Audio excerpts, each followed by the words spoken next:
मित्रांनो, आजचा आपला विषय वेक्टर बॉर्न डिसीज सिरीजमधला लेक्चर 5वा.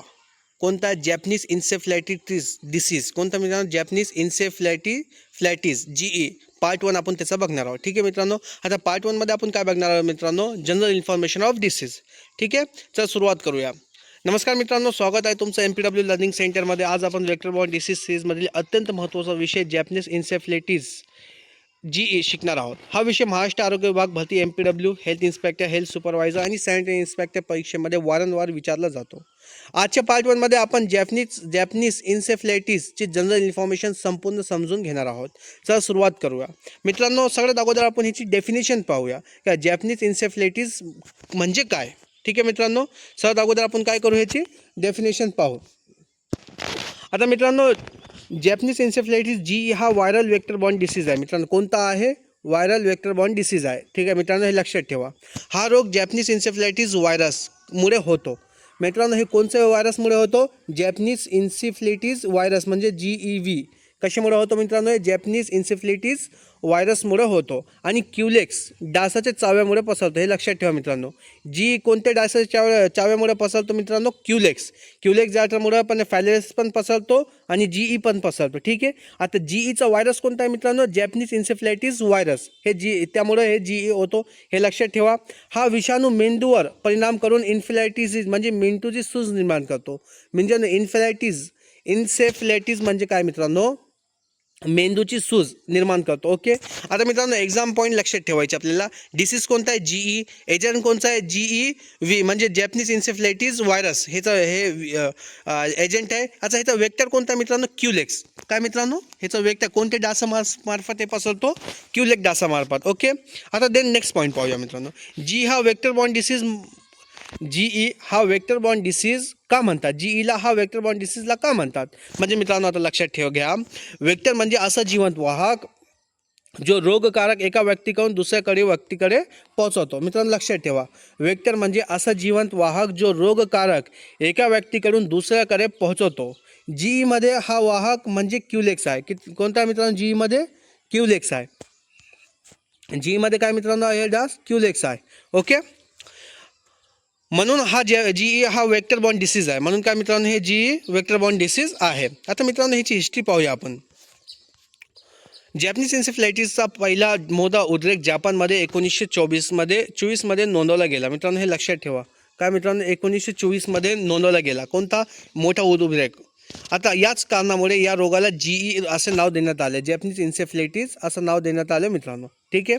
भारतात हा रोग विशेष उत्तर प्रदेश, आसाम, बिहार, पश्चिम बंगाल, तामिळनाडू आणि इतर काही राज्यांमध्ये आढळतो. हे लक्षात ठेवा. ओके. आता मित्रांनो, ह्याचा पॉझिटिव्ह एजंट कोण आहे? हा रोग जॅपनीज इन्सेफ्लायटिस व्हायरसमुळे होतो. हा विषाणू फॅमिली कोणते ह्याची फॅमिली फ्लाविवायरिडिया. काय मित्रांनो? ह्याचं फॅमिली कोणती? फ्लाविरिडिया. आणि ह्याचा जीनस कोणता आहे? फ्लाविवायरस. ह्याचा लक्षात ठेवा मित्रांनो. वर्ड खूप हार्ड आहे. मला समजा माझी जीभ पलटत नाही मित्रांनो. पण लक्षात ठेवा. तुम्ही काय करा, हे आपला जे PDF आहे ना, त्याला पॉज करून तुम्ही काय करा, एक वर्ड समजून स्वतः लिहून तुम्ही काय करा, रिव्हिजन करा. ओके मित्रांनो. आता ह्याची फॅमिली कोणती मित्रांनो? फ्लाविवायरिडिया ह्याची फॅमिली आहे. ह्याचा जेनस कोणता आहे मित्रांनो? फ्लाविवायरस आहे. ओके. यामध्ये मोडतो. कशात? Exam trick.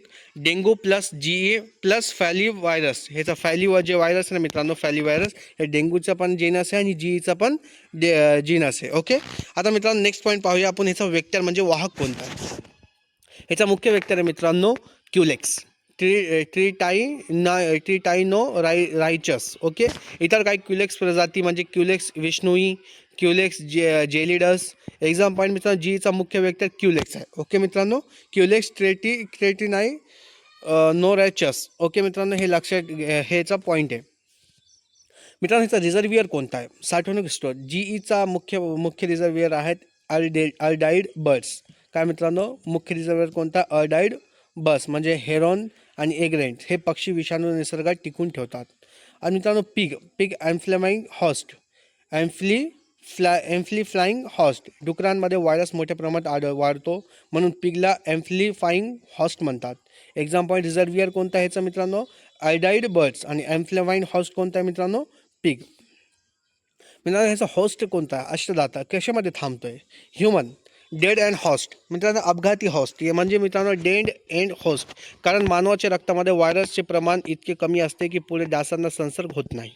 Exam point human dead end host आहे मित्रांनो. ठीक आहे, कारण कायचं मित्रांनो मानवाच्या रक्तात व्हायरसचे प्रमाण इतके कमी असते की पुढे डासांना संसर्ग होत नाही.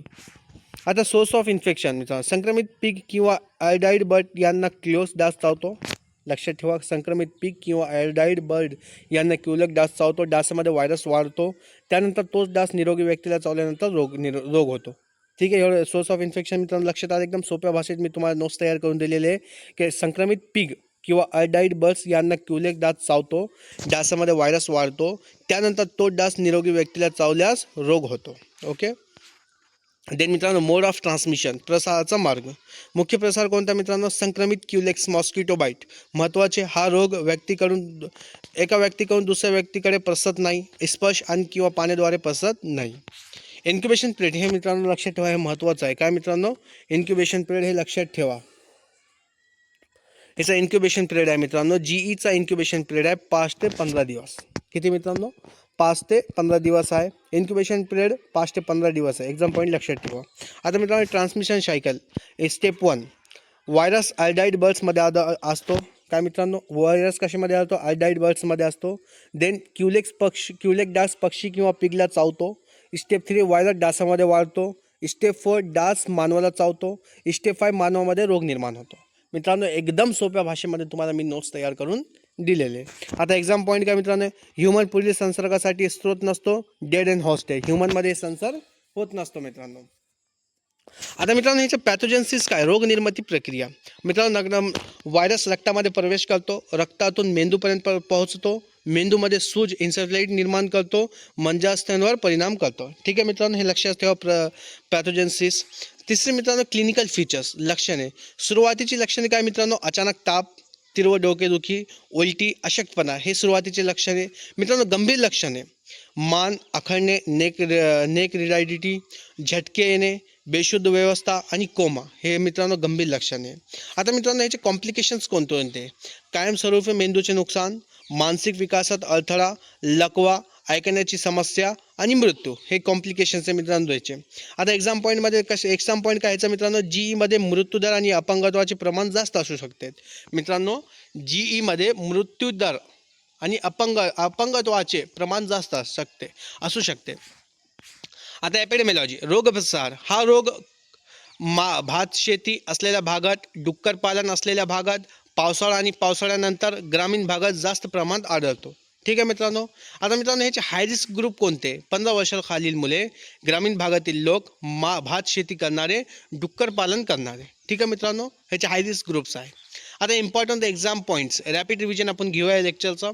डिसीज कोणता मित्रांनो जीई, एजंट कोणता आहे जीई व्हायरस, फॅमिली फॅली व्हायरलाइया, जेनस कोणता आहे flavivirus, flavivirus, flavivirus, main vector कोणता आहे क्युलेक्स, रिझर्वियर कोणता आहे एल्डिस बर्ड्स, एम्फ्लाइंग हॉस्ट कोणता आहे pig, human dead end host, incubation period 5 ते 15 दिवस, डिसीज 5 ते 15 दिवस. ठीक आहे मित्रांनो हे त्याचा इन्क्युबेशन पिरियड आहे. डिसीज कोणता आहे इन्सेफ्लायटिस ब्रेन इन्फ्लेमेशन. ठीक आहे ब्रेन इन्फ्लेमेशन म्हणजे मेंदूवर सूज.